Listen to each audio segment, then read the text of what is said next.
Deputies Joe McHugh and Anthony Lawler have raised this issue, and Deputy McHugh and Deputy Lawler have 2 minutes each. Deputy Lawler first. Okay. Yeah. Thanks very much, Count Cora, and I appreciate the Count Cora's office for giving us a chance to bring this issue up. I suppose from our own perspective, it's the second year of SUSI, and SUSI has been working extremely well this year, and we haven't had too many problems associated with it. But there is an anomaly in the nationality and immigration status within for selecting people for the grants. And my case came about in 2012, and we've been highlighting it, where a child of a dependent, a child of an Irish citizen who wouldn't be an Irish citizen, the child wouldn't be an Irish citizen, actually can't get the SUSI grant. But if the child was a dependent on a parent whose partner, civil partner, was an Irish citizen, they could get the grant. And we found this anomaly back in 2012 when we got a case, and we highlighted it to the Minister. And in fairness to the Minister, they said they would review it. And it was actually reviewed, looked at, and it was put on the Citizens Information website and the Student Finance website page, where it said students must have permission to remain because you are a dependent child of a naturalised Irish citizen. So what ended up happening was that it was taken down off the website. The child was still not able to get the SUSI grant, and it's something, Minister, I would hope you'd look at, because we've been trying to deal with this over the last 3 or 4 years, or last 2 years. We would hope that you may look at this, that all children of dependent children of Irish citizens would be allowed to get the SUSI grant, because we're trying to encourage as many people as possible to avail of third-level educations. These people have become Irish citizens, and because they're dependent children, then, as a result of becoming Irish citizens, can't get a SUSI grant. Maybe you might have a look at that. Joe McHugh, 2 minutes. I'd like to welcome the Minister to the House here. Yeah, Minister, look, Deputy Lawler has mentioned a historical case, and there is a very specific anomaly here. The specific case that the Minister for Education will have details on it is in relation to an Irish citizen, a mother who has recently been naturalised. All of a sudden, the circumstances of her dependent daughter changes as a result of her becoming naturalised. Prior to her naturalisation, her daughter, as a dependent, was entitled to a SUSI grant, and now, as a consequence of the mother becoming naturalised in year 2 of a Bachelor of Commerce degree in Galway, the daughter is not entitled. So there is a distinct anomaly there. And I think it will require, obviously, legislation, and certainly the personnel within SUSI that I've been dealing with on this case, and a range of other cases, like they've given us the space and time to deliberate how we could move this forward and how we could work around it. And I would also like to take the opportunity and reiterate what Deputy Lawler has said. I think in year 2 of SUSI, it has to be said that the staff not alone have been more than courteous in the SUSI facility, but also they have been certainly more than professional, and it's important to record appreciation for their works and their endeavours. And while they were in for sharp criticism in year 1, a lot of it unwarranted. Obviously, there were delays because it was the first chance for a centralised model to move from the VECs and the local authorities, and certainly there were teething problems. But I think it has to be put on record, the invaluable work that so many personnel within SUSI are doing has to be recorded and has to be acknowledged. But, Minister, what I ask you to do, obviously it's outside your own competency, but I know your long-term interest in the education system, and also your championing the rights in the past for equal rights and equal treatment for all citizens. But there is a succinct anomaly here. A child, or a dependent rather, who's over 18 years of age, who was entitled to a grant in year 1 of a Bachelor of Commerce degree, as a consequence of her mother being naturalised, she's not entitled to it in year 2. That's wrong. It needs to be addressed, and obviously whatever legislation needs to come down the track. Now I call on the Minister to reply. The Minister has 4 minutes. Well, last Karen Corla, can I thank both the deputies for raising this very important issue, Deputies McHugh and Deputies Lawler, and thank them indeed for their kind remarks concerning the staff who operate SUSI. under the terms of the student grant scheme.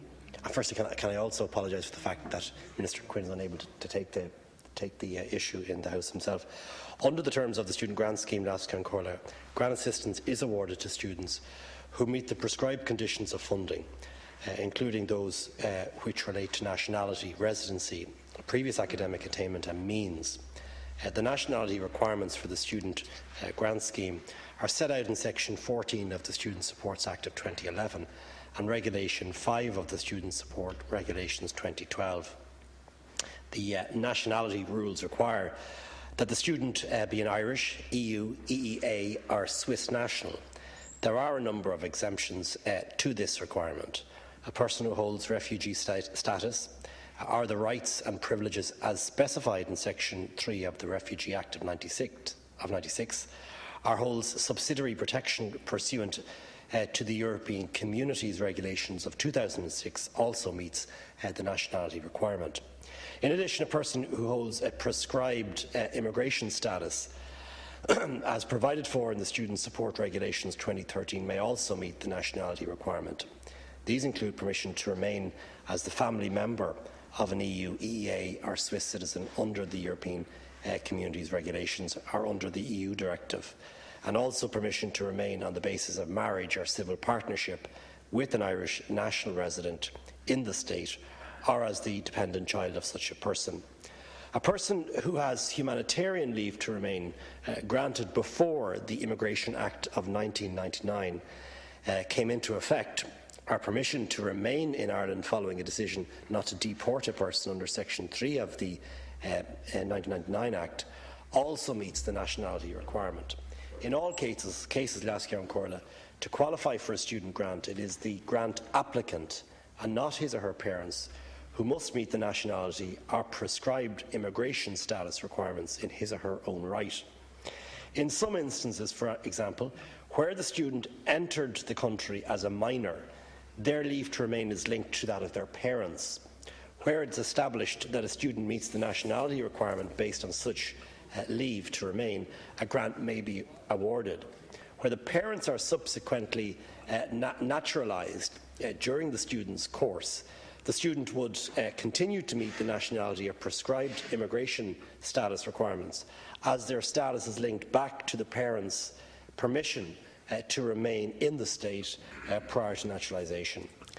I would like to thank both deputies for raising this important issue. If there are particular cases that the deputies would like to raise, he might forward those particular cases to the Minister for Education, who will look at those individual cases and raise the matter with SUSI.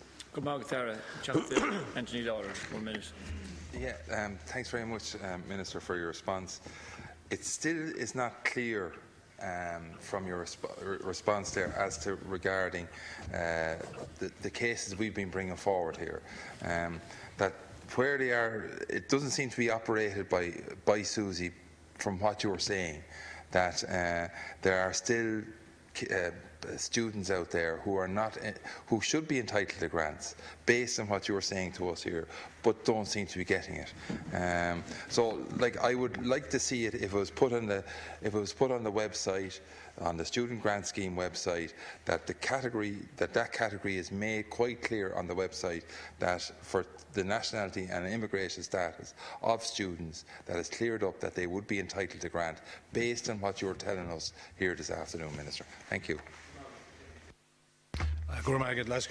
Minister, thanks for your feedback, and I'll send on the information directly to the Minister, so I appreciate that.